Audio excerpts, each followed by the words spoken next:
Welcome, Michael, to Metallarium Pages. It's a great pleasure to talk with you about Thorium, this new album, The Bastard, and more things related to the metal world in general. So we are starting by asking, how are you doing today? How's the band? How was the band during the last couple years? Couple years, because your previous album, Denmark, was released 2 years ago. No, anyway, well, today in Denmark it's rainy. It's a boring day, but later I'm having a dinner meeting with a friend, so everything is all right on that behalf. And right now I'm starting slowly to pack down stuff because on the weekend I'm leaving for Japan with Mhm. my other band, Withering Surface. So it's gonna be interesting to go there and tour. But we're not talking about Withering Surface now. We're talking about Thorium. And Mhm. yeah, it's like I just said to you before you press play, it's been 1 year since we were in South America with Thorium, and that was quite an experience to play there in Brazil. And afterwards, I I spent some time there as well, and it was just a big experience. And when we played at the festival, I met up with by accident with some old members from Thorium from Sweden, and that's where the whole idea started of doing a Back to the Roots album, which became the Bastard album. Mm. Oh, okay, okay. Interesting point to know. So now, when do you start writing songs for this new album? And are the songs new, or do you rescue any composition? Perhaps it was left from the previous album from Denmark. The process of the new album was very quick and very dirty, so to say. After we were in Brazil, I got the inspiration to start making this album, going back to the roots of Thorium, going back to actually the time before the first album. So I hooked up with some Swedish friends because the fact was that the Danish tag team, the Danish lineup, were busy with other obligations, being adult men, having kids to pick up from school and work, and taking care of your job and all the boring stuff. And since I wanted to have the feel of the whole old school Swedish thing, then I reached out for old friends from Sweden, and we started with the process, with the songwriting of the album in springtime, and it went very fast with the composing the stuff and recording the songs and doing lyrics and vocals and artwork. I wanted it to be a process where I felt immediate and spontaneous, and wanted to have the feel of it may sound desperate, but wanted to have the feel of being, very young again, being 19, 21, where you didn't think too much about didn't overthink things. So we worked quick and fast. There's a bonus track on The Bastard, the last song, which was written with Heinz, who used to be in Hatesphere and is now playing in Bloodgutter. And that song didn't make it for the Denmark album.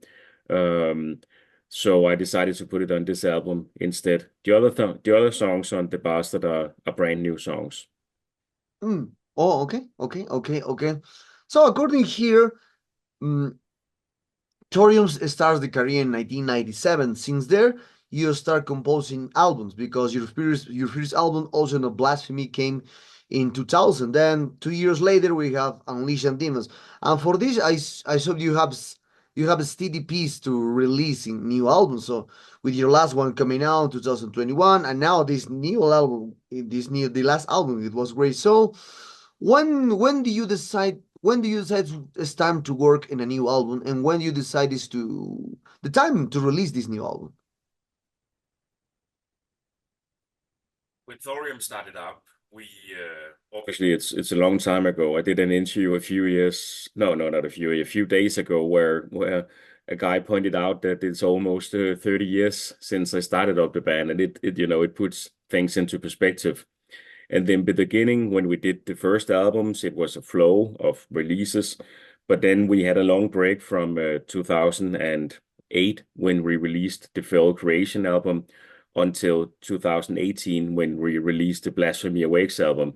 So it was 10 years, a decade where Thorium didn't release anything. And that's because at that point I had other obligations in life and other focuses and had a hard time putting a lineup together. So so that took a while, and I was sort of out of the game, not playing any music for some years, and actually thought that I was done doing that.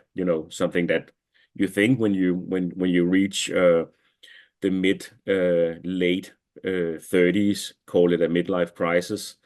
And then I met the right people and decided to start all over with Thorium. So in recent years, we released 3 albums within a relatively short period of time because I have the right inspiration right now and I have the right people around me. So did I answer your question? Yeah. Okay. No, that's okay. Okay. It's okay. It's okay. Okay. All right. Yeah. So, so how do you feel the reception of your fans and press has been to this new album? So, do you guys you usually read reviews or criticism that get posted online, and how do you take these reviews? In general, I've been overwhelmed with the reviews and the reception of The Bastard. This album is an album I made very much myself together with the songwriting team and recording team from Sweden, but the whole concept, the lyrics, the vocal patterns, the artwork, the production, the mixing, the mastering process is me toying around, playing around. So this album is quite personal for me because normally it's a band thing where you have 5 guys or 4 guys having an opinion about the mix and the mastering and the artwork and the band photos and everything. And this album was me doing my thing. So having the great reviews coming in and many media saying that The Bastard is the best Thorium album ever, and in general getting amazing reviews is quite overwhelming for me. It definitely, at an age of 49 that I am right now, I know what I'm doing when it comes to death metal, and I'm not saying that it would be easy to make another Thorium album, but the next Thorium album will maybe be with my Danish team, with the Danish guys. Right now, we're doing new songs and rehearsing and stuff, so that hopefully will be the next album. But I also have a dream of making a Thorium album that sounds like South American extreme metal from before 84, because it's the thing, if you sit down and you decide I want to make an album that has this sort of feel, this sort of sound, and then you start writing and do the lyrics, then it's much easier. So yeah, you never know. Okay, interesting to know. Interesting to know. So now talking about the promotion of this new album, what kind of plans do you have for this new album? Perhaps you will embark some tours there. As you mentioned, you want to return here to Latin America to play full tour because you just played in September Festival, and Brazil, no full tour here. So how was your expectation for this new album? Full tours, more tours? Perhaps you release videos. Who knows? We'd like to come back to Latin America and play, and actually the beginning it was, it was the meaning that we should be touring over there with other bands and having 2 weeks touring in other countries. But it unfortunately fell through because of various reasons. But we would love to come back to your side of the world, so to say. And right now we are looking to do gigs in Europe as well. But since I'm right now obligated with my other band, Withering Service, to play, going to Japan, as I mentioned, and playing gigs in Denmark and Germany and stuff, the touring activities of Thorium looks like it will be late summer next year before we start doing that, unless we get some phone calls from people that really want us to come to exotic places. So, but it's all a matter of timing and let's see. We're definitely wanting to go out there and tour again, but nothing is definite right now. Okay, interesting to point out. So now talking about other kind of topics, looking back all years as a musician, if you could go in back there and there is in time, is there anything that would you do so different? In regards to Thorium, Yes, or as a musician, you. hmm, well, there are certain things where, if I knew today, I would probably have done it differently. We were offered a record deal with one of my bands on a bigger label back in the late 90s, and we, just couldn't get it working because we were obligated to a smaller label. So I regret, not getting out of that deal and signing to a bigger label. And that happened as well, some years later with the other band that we were offered a deal on a bigger label and couldn't get out of the deal and blah blah blah. That's something that back then you didn't have the muscles to actually do what needed to be done. And some other things that I wanted to do differently, if young people playing in extreme metal bands are listening right now, I would say keep the fun till after the concerts. We did some shows back in the days with Thorium at big festivals like Partisan and Brutal Assault, where we definitely weren't sober when we arrived and played. So it's not the proudest moments, and I'm glad that back then people that didn't have cell phones that could record as well as they could today. So a good advice to people out there being younger than I am, keep the fun till after the show. Ah, okay, okay. So now talking about returning a little more about this new album. So this new album called The Bastard, and usually there's a meaning for a band to say that because you call a band The Bastard. So how do you relate or encompasses the lyrics, the cover art, with the music that the Thorium present in this The Bastard, and what it means The Bastard for you in this case? Originally, I wanted the album to be called Sverige, which is Swedish for Sweden, because the last album was called Denmark, and it was too obvious. And then I thought like this album is me, being unfaithful to the Danish guys. I'm going to Sweden and have like group sex with Swedish guys, uh, and the outcome of this is, the bastard son, the bastard whatever. So that's the whole meaning of it. Back in the days when you had a child out of marriage, you would call it a bastard child. So this is my bastard child, and the artwork showcases a bastard as well. And if you look on the bastard's back, you can see the Swedish map in there if you look carefully. So that's the meaning of it all. Oh, okay, okay, I understand. So now talking about other kind of topics, I usually when I request interview with a band like from Denmark, for me it's a very curious thing because Denmark has had always since the beginning a great stuff like Ill Disposed. Other bands came from the 90s, especially you are coming from the 90s, but your first album was released in 2000s.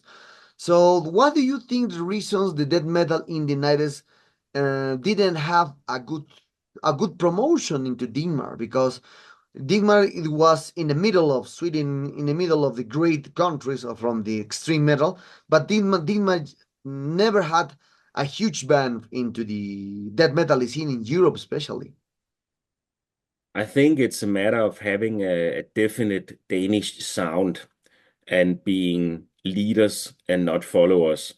In Sweden, they invented a sound in Gothenburg, the melodic sound, and they invented a sound in Stockholm, the HM2, pedal sound, that sound, the old school death metal sound. And in Norway, they invented the whole black metal scene back then.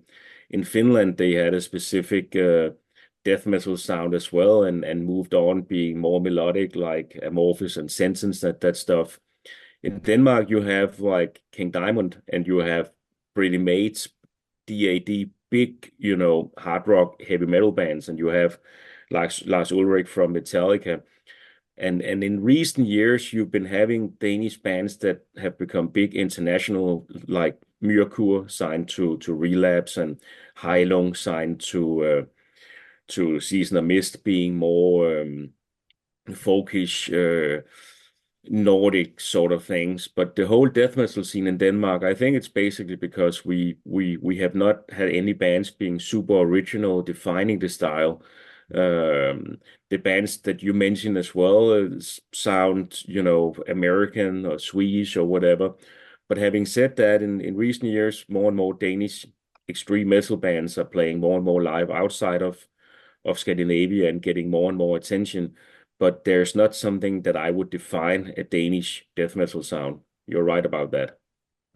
Okay, okay, that is yeah. Well, that's interesting point because for me as a outsider of the Danish scene, I usually detect that ill disposed, the death, all bands cross bombing has a little or frozen soul, frozen down. I remember that they had a little sound that I tried to approach at a personal sound from Sweden. Even the scene from Denmark always influenced by the Swedish band because I always denote that the Swedish band there has a lot of influence into the music from or into the bands. But now there even the new bands like Beast, a great band from there, Yeah, yeah. is heavily influenced by the Swedish scenes into the sound. So for you now to And relate to plus, this. you have a band like, yeah, like Maceration that's been around for Yeah. many years and just got reformed as well.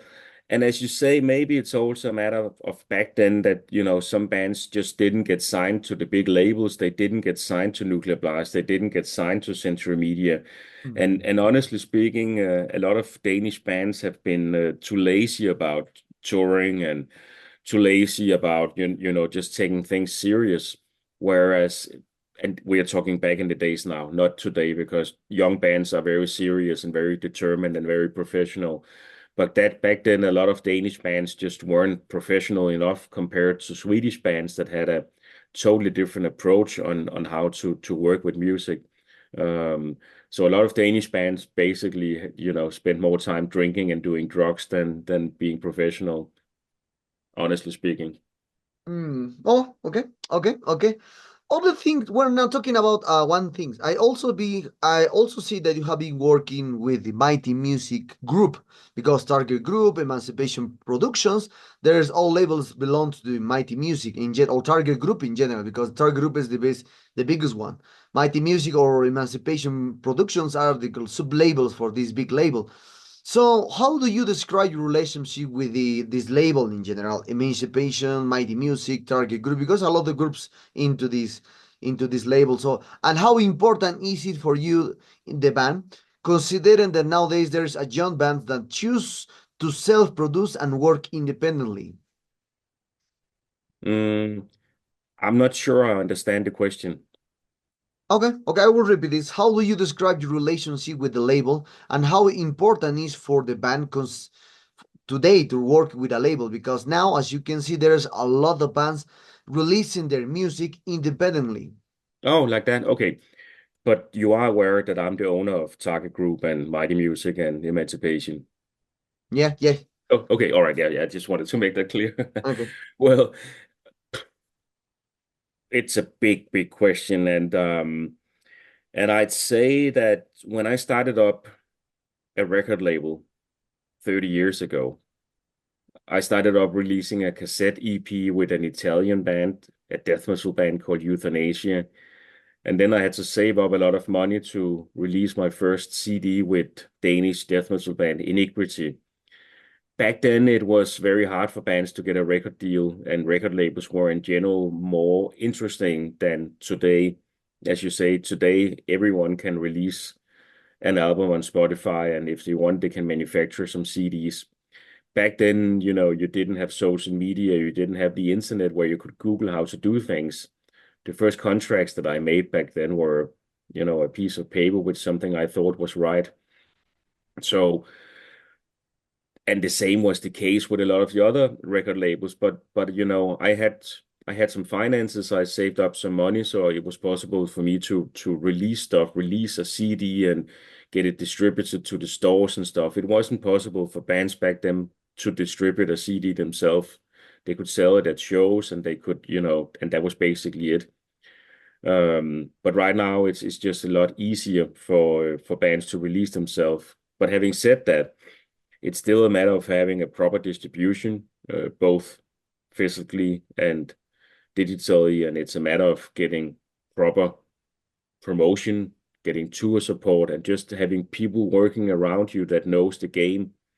Because when you self-finance and you know nothing about the music business, often you spend a lot of money recording, producing an album, manufacturing, all that.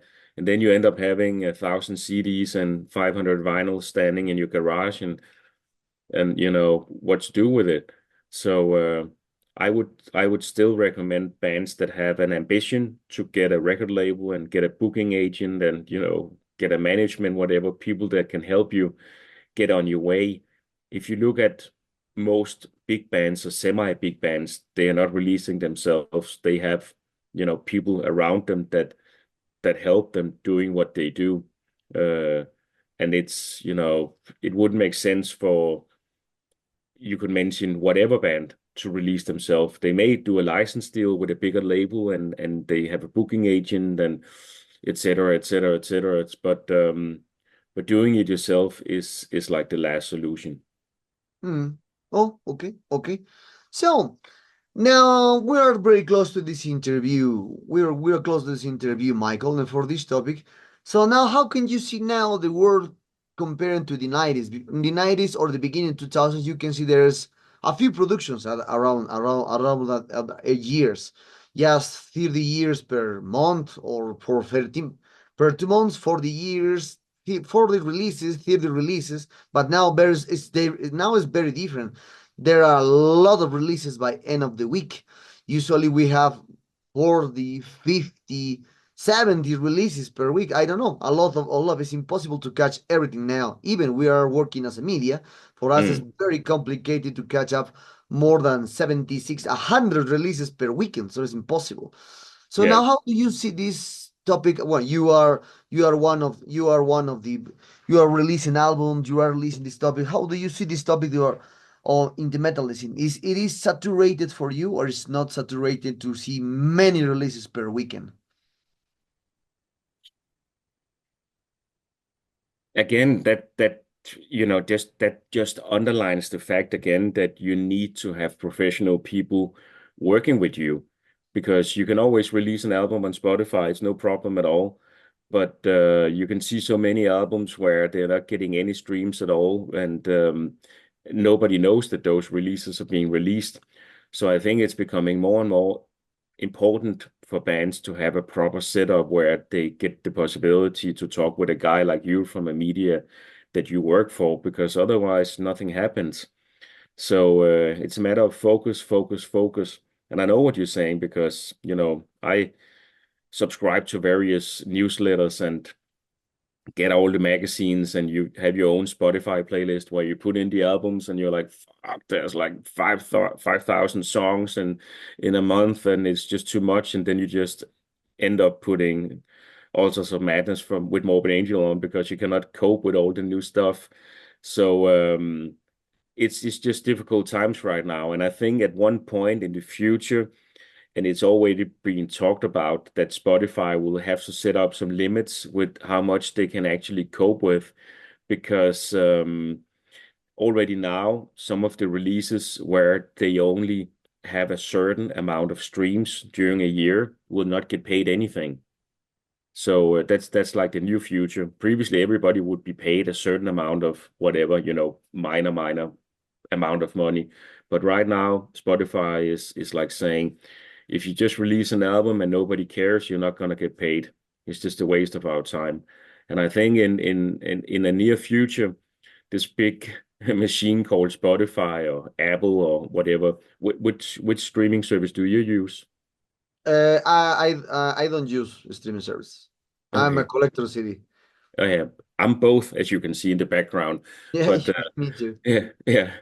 Um, but at one point it will be too much. There needs to be like a like a uh like some sort of limitation of all the stuff coming out, and so starting, it's already starting now with the big playlists on Spotify and other streaming services. It's really getting hard getting into the playlist unless you are a major label or just a semi big label. Being a young independent band getting into the all new metal playlist or whatever is impossible.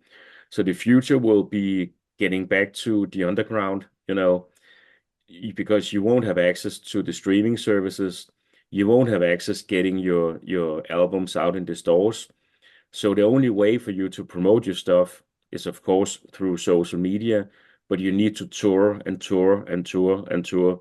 Being a young band, it's like back to the beginning. There's no easy way out. You need to play 200 shows per year and just build it up, just like the bands did in the 90s. Hmm. Okay, okay, okay. Well, Michael, the sad moment arrived at this interview. I hope you enjoyed this one like me. Thank you very much for this interview. This last album from Thorium, The Bastard, is a great one. Congratulations on Thank it. you. So perhaps do you want to add something to your Latin American fans that expect someday a full tour here, and obviously Metallium followers. Well, would just love to come back to Latin America and play. So if any promoters are looking at this, get in touch with us, and all our fans out there, go and check out the new album.